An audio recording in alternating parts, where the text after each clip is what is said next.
बिस्मिल्लाहिर्रहमानिर्रहीम। अस्सलाम वालेकुम नाज़रीन, इरफान हाशमी आपको अपने शो में लंदन से खुशामदीद कहता हूँ। व्यूअर्स, वक्त ने यह साबित किया है कि सियासतदानों ने अपना इक़्तिदार बचाने के लिए, इक़्तिदार को हासिल करने के लिए और अपने मफादात की जंग को जीतने के लिए हमेशा यू टर्न्स लिए हैं। और ये झूठ ब्रिगेड ये भूल गई कि सोशल मीडिया के इस दौर के अंदर कोई ना कोई सिपाही जो सोशल मीडिया पर बैठा है, इनकी हरकत को ऑब्जर्व करता है, इन्हीं के बयानात को जो इन्होंने माजी में दिए इनके सामने लाकर रख देता है कि जनाब आपने माजी में तो ये कहा था। ओवरसीज़ कम्युनिटी को वोटिंग का हक दिलाना बहुत ही ज़रूरी है। ओवरसीज़ कम्युनिटी को हमेशा इस्तेमाल किया जाता है, मुल्क के अंदर कोई आफत आ जाए तो बहुत सारा चंदा इकट्ठा करने के लिए यहाँ पर आपको टीमें नज़र आएंगी। मुल्क में सैलाब आ जाए तो ओवरसीज़ कम्युनिटी याद आ जाती है। ये हर सियासतदान ने किया है। और लेकिन जब जो इनसे किए गए वादे पूरे करने की बारी आती है तो ये भूल जाते हैं। वोटिंग का राइट ओवरसीज़ कम्युनिटी का हक है जो उन्हें मिलना चाहिए, और इस पर मौजूदा हुकूमत जो है वो काम कर रही है। और जो हर्डल्स हैं वो अपोजिशन की तरफ से इसलिए रखी जा रही हैं क्योंकि रेमिटेंस पहली दफ़ा पाकिस्तान की तारीख में ये हुआ कि जितनी बड़ी जो रकूम है रेमिटेंस की शक्ल में पाकिस्तान में आई, इससे पहले कभी नहीं आई। जो मुंह बोलता सबूत है कि ओवरसीज़ कम्युनिटी इमरान खान की हुकूमत पर कितना इत्मीनान करती है और उन्हें यकीन है। और ये भी बात बड़ी इंपॉर्टेंट है जो ख़तरे की घंटी उन्होंने अपोजिशन के लिए बजा दी है कि अगर वोटिंग राइट दे दिया गया तो इस सारे का सारा वोट इमरान खान को जाएगा। तो इसलिए ये सब कोशिशें की जा रही हैं। आज पाकिस्तान मुस्लिम लीग नून के एहसन इकबाल साहब, जिन्हें अरस्तू कहा जाता है, और प्रोफेसर साहब ने कहा कि ओवरसीज़ कम्युनिटी को क्या मालूम कि नारोवाल में क्या हो रहा है।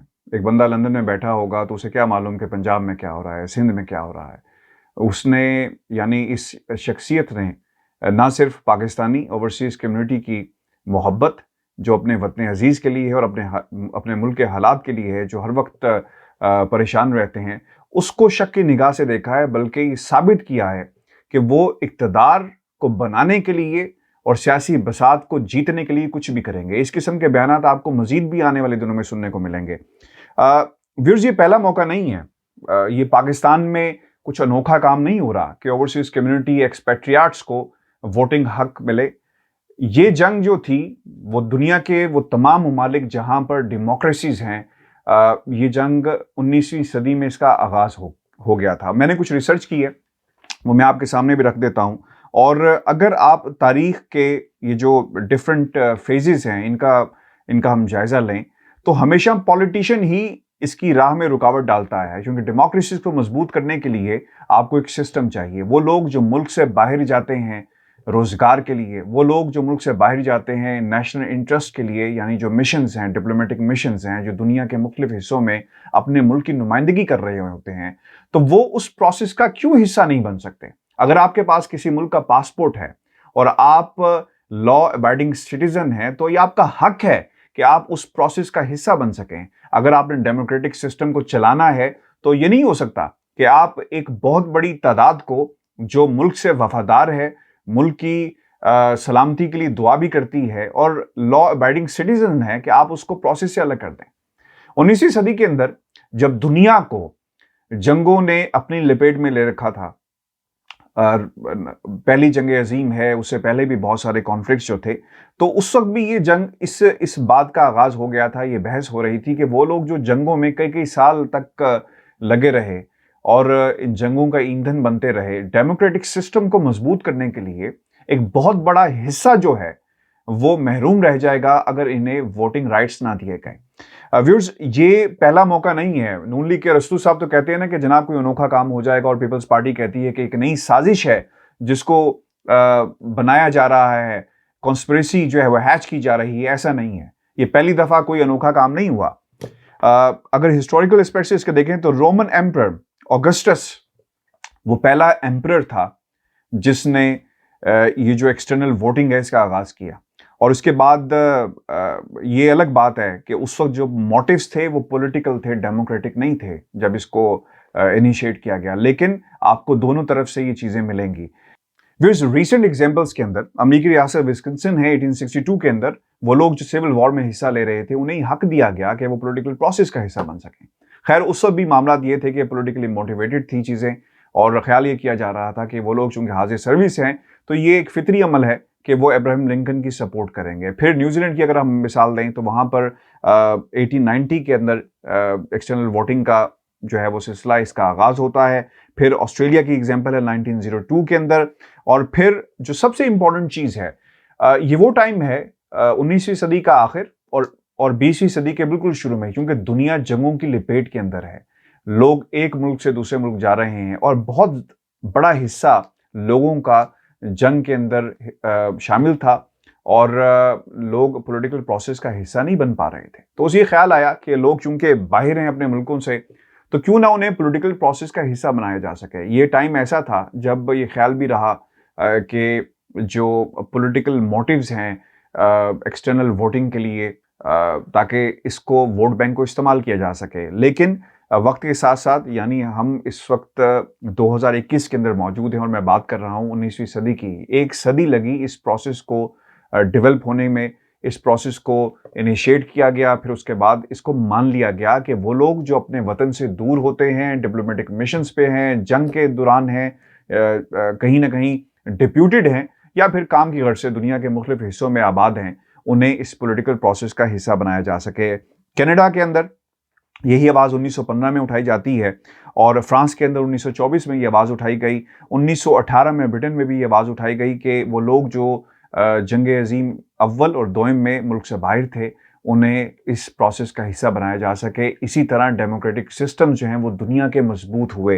व्यूअर्स, अगली मिसाल जो है वो ब्रिटेन की है और पोस्टल वोट इसका आगाज़ किया जाता है। वो लोग जो सीमैन हैं, वर्किंग ओवरसीज़ हैं या फिर कौमी जो फ़राइज़ सर अंजाम दे रहे थे, उन्हें इख्तियार दिया गया कि वो वोट कास्ट कर सकेंगे। और पोस्टल वोट की एग्जांपल बहुत इंपॉर्टेंट है। 1942 में इसका आगाज़ होता है और फिर 1944 में कुछ रुकावटें आती हैं और फिर ओवरसीज़ पोस्टल वोट 1955 से लेकर 1968 पर जो है प्रेशर अमेरिका पे बढ़ना शुरू हुआ और 1975 के अंदर बाकायदा तौर पर इसे मान लिया गया कि रियासतें, वो लोग जो अपने मुल्क से बाहर हैं, वो वोट कास्ट कर सकेंगे। मैं आगे चलकर आपके सामने वो ममालिक भी, उनकी लिस्ट भी रखूंगा जो जहां पर फुल वोटिंग राइट्स जो हैं वो दिए जा रहे हैं। इंडिया में इलेक्शन रूल्स 1951 और 50 ये वो टाइम था इंडिया के लिए बहुत ही इंपॉर्टेंट है, जिसे बाद में बहुत सारे ममालिक यानी डेमोक्रेसीज जो दुनिया की हैं उन्होंने इसे कॉपी भी किया। पोस्टल वोट और प्रॉक्सी वोट ये दोनों जो हैं इसको राइज किया गया। फिर अफगानिस्तान की एग्जाम्पल व्यूअर्स बहुत ही इंपॉर्टेंट है। 2004 के अंदर ये कहा जा रहा था कि एक्सटर्नल वोटिंग करवाई जाए। 2004 पाकिस्तान ने अपनी सर्विसेज जो है वो ऑफर की थी। मुझे हैरानगी ये होती है कि वो लोग ये किस तरह कह देते हैं कि पाकिस्तान के पास सलाहियत नहीं है, इलेक्ट्रॉनिक वोटिंग नहीं हो सकेगी। इस पर भी मैं आगे चलकर बात करूंगा कि क्या चैलेंजेस मौजूदा हुकूमत को दरपेश हैं और आ सकते हैं इस पूरे प्रोसेस के लिए। लेकिन 2004 के अंदर अफगानिस्तान में पाकिस्तान ने अपनी सर्विसेज प्रोवाइड करने के लिए कहा था, ऑफर की थी। ये अलग बात है कि उस वक्त इंटरनेशनल सिनेरियो के अंदर से नहीं माना गया। लेकिन पाकिस्तान अगर 2004 में सलाहियत रखता था कि अफगानिस्तान में अगर जो इलेक्शन हो रहे हैं, वो लोग जो यहाँ पर, यानी अफगानियों की एक बहुत बड़ी तादाद जो है वो डिस्प्लेस होकर पाकिस्तान आई थी, अफगान महाजिर कैंप यहाँ पर कई सालों से लगे हुए हैं, तो वो लोग जो यहाँ पर कैंप्स के अंदर मौजूद थे इस वोटिंग प्रोसेस का हिस्सा बन सकते थे, जो इलेक्शन अफगानिस्तान में हो रहा था। तो हैरानगी होती है एहसन इकबाल जो रस्तू हैं उनके ऊपर कि वो किस बुनियाद पर, और पाकिस्तान पीपल्स पार्टी के लोग किस बुनियाद पर ये बात कर रहे हैं। दूसरी इंपॉर्टेंट चीज़ जो मैं आपके सामने रखना चाह रहा हूँ कि ऑस्ट्रेलिया के अंदर जो कानून मौजूद है, यानी आपके पास सिटीजन के पास वोटिंग राइट्स मौजूद हैं और आप अगर 3 साल मुल्क से बाहर रहते हैं और 6 साल के अंदर अगर आप ऑस्ट्रेलिया में वापस आ जाते हैं तो आप वोट अपना कास्ट कर सकते हैं। ऑस्ट्रेलिया की भी एग्जांपल इसी तरह ही है। ऑस्ट्रिया की, जहां पर बाय पोस्ट, पार्लियामेंट्री, प्रेसिडेंशियल और फिर रेफरेंडम में भी हिस्सा ले सकते हैं, यानी तमाम इलेक्शंस के अंदर लोग हिस्सा ले सकते हैं। इसके अलावा बेल्जियम की भी मिसाल है, वहां पर भी लोग वोट डाल सकते हैं। ब्राज़ील में भी वोटिंग सबसे ज्यादा, यानी वोट कास्ट करना मस्ट है। ब्राज़ील के लोग भी अपना वोट, यानी जो ओवरसीज ब्राज़ीलियंस हैं, एक्सपेट्रिएट्स हैं, वो अपना वोट कास्ट कर सकते हैं। तो व्यूअर्स, ये बहुत ही इंपॉर्टेंट चीजें हैं जो मैं आपके सामने रख रहा हूँ कनाडा के अंदर भी राइट्स जो हैं बाय पोस्ट और इन पर्सन मौजूद हैं, बाय पोस्ट और इन पर्सन, इलेक्ट्रॉनिक वोटिंग, और फिर इसका तरीकाकार क्या है वे मैं आगे चल के आपसे इस पे तफसील से बात करूंगा।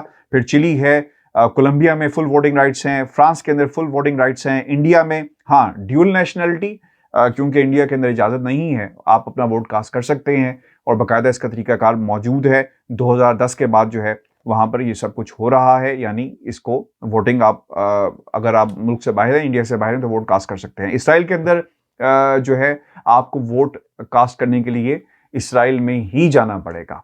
जापान के अंदर पोस्ट और अपनी लोकल एम्बेसीज में आप जाकर वोट कास्ट कर सकते हैं। इसके अलावा मैक्सिको है, मोरक्को है, नमीबिया है, हॉलैंड, न्यूजीलैंड, इसके अलावा नाइजीरिया में भी अगर ये राइट है उनके जो एक्सपेट्रिएट्स हैं, तो वाई नॉट पाकिस्तान। व्यूअर्स, ये ममालिक हैं जहां पर आप वोट कास्ट कर सकते हैं और एक्सटर्नल राइट्स मौजूद हैं। और ये एक कॉन्टिन्यूस स्ट्रगल का नाम था, ये एक दिन में नहीं हुआ। ये जंग जो है वोटिंग की एक सदी पर मुहित है। वो दुनिया के वो बड़ी बड़ी डेमोक्रेसीज जिन्होंने अपने आप को मजबूत किया है और जिसकी मिसाल पूरी दुनिया में दी जाती है, वो इसी तरह नहीं बन गई। और अब इमरान खान की हुकूमत स्ट्रगल कर रही है। इमरान खान की हुकूमत कोशिश कर रही है कि वो अनासिर जो ओवरसीज पाकिस्तानियों को अपने जो वोट का हक से दूर रखना चाहते हैं, इनके खिलाफ इमरान खान की हुकूमत जंग लड़ रही है। और इसकी बुनियादी वजह ये खौफ है जो पाकिस्तान की जो अपोजिशन जमातें हैं उन्हें है कि अगर ऐसा हो गया तो यकीनन मुश्किल हो जाएगा उनके लिए आइंदा का इलेक्शन 2023 का। व्यूअर्स, पिछले प्रोग्राम में कुछ लोगों ने सजेशंस भी दी थी कि मुमकिन कैसे होगा। देखें, एक है प्रॉक्सी वोट, एक है पोस्टल वोट और एक है पर्सनल वोट, और फिर इलेक्ट्रॉनिक वोटिंग जिसका आजकल बहुत ज़्यादा जिक्र किया जा रहा है। मौजूदा जो अपोजिशन है इन्होंने बिल भी नहीं पढ़ा, इन्होंने वो निज़ाम भी नहीं देखना चाहा जिसके ज़रिए ये वोट कास्ट किया जाएगा, यानी नीयतें इनकी ठीक नहीं है। लेकिन एक सवाल बहुत ही इंपॉर्टेंट है कि जहाँ तक जो अरेंजमेंट्स हैं वो क्या होंगी। अगर आपने इन पर्सन वोट डालना है, फॉर एग्जांपल बरतानिया के अंदर एम्बेसीज के अंदर ये सहूलत मौजूद है, लेकिन वो लोग जो एम्बेसी से बहुत दूर रहते हैं उनके लिए कैसे मुमकिन हो पाएगा। तो इस पर भी बहुत काम करने की ज़रूरत है। अगर पोस्ट के ज़रिए वोट डाला जाएगा तो इसे ट्रांसपेरेंट कैसे बनाया जाएगा, और अगर इलेक्ट्रॉनिक मशीन्स के ज़रिए वोट डालना है तो फिर भी हमें कोई ना कोई पॉइंट यानी जो पोलिंग स्टेशन हैं वो कायम करने पड़ेंगे। एम्बेसीज होंगी, कॉन्सुलेट्स होंगे, हाई कमीशंस होंगे, उनके दफातर होंगे, कम्युनिटी सेंटर्स होंगे। इसको कैसे मॉनिटर किया जा सकता है, कैसे ऑर्गेनाइज किया जा सकता है, क्योंकि जो लोग बरतानिया में रहते हैं बहुत अच्छी तरह जानते हैं जब भी नाइकॉप सर्विसेज हैं और जो भी अटेस्टेशन के मामलात होते हैं, हाई कमीशन का अमला कम्युनिटी सेंटर्स में जाता है। तो इस चीज़ पर भी गौर करना होगा कि इलेक्ट्रॉनिक मशीन्स कहाँ पर होंगी, प्रोसीजर क्या होगा। और ये सिर्फ बरतानिया की बात नहीं है बल्कि पूरी दुनिया में जहाँ जहाँ भी ओवरसीज पाकिस्तानी मौजूद हैं, इस चीज़ को किस तरह शफाफ और साफ बनाया जा सकता है। दूसरी इंपॉर्टेंट चीज़ है, अगर फ़ौरन वोट रजिस्टर्ड करवाने की कोई तरीक़ाकार वज़ा कर दिया जाए तो ये भी एक आसानी हो सकती है इस निज़ाम को बेहतर बनाने के लिए। दुनिया की बहुत सारे ऐसे ममालिक हैं जिनकी एग्जाम्पल्स मौजूद हैं। तो अरस्तु साहब, नून लीग के एहसन इकबाल साहब और पाकिस्तान पीपल्स पार्टी जो कहती है कि हम इस निज़ाम को नहीं लाने देंगे, उसकी बुनियादी वजह मैंने आपके सामने रख दी। अपने कमेंट्स हमें ज़रूर भेजिएगा और व्यूअर्स चैनल को सब्सक्राइब करना मत भूलिएगा, और इस वीडियो को काइंडली ज़रूर शेयर करें, क्योंकि इसमें जो मैंने फैक्ट्स एंड फिगर्स आपके सामने रखे हैं, वो लोग जो तनकीद कर रहे हैं इस निज़ाम के ऊपर, वो लोग जो तनकीद कर रहे हैं इमरान खान की हुकूमत के ऊपर, वो खौफ में मुब्तला हैं अपने लीडर के समेत जो लंदन में बैठे हुए हैं। और वो लोग जो कहते हैं कि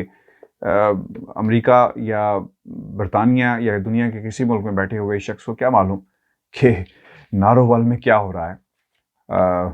उनके लिए ये बहुत ही इम्पोर्टेंट है कि हम इस वीडियो को शेयर करें और ये इन्फॉर्मेशन सबके सामने रखें। मुझे इजाज़त दीजिए, अल्लाह ने के बाद।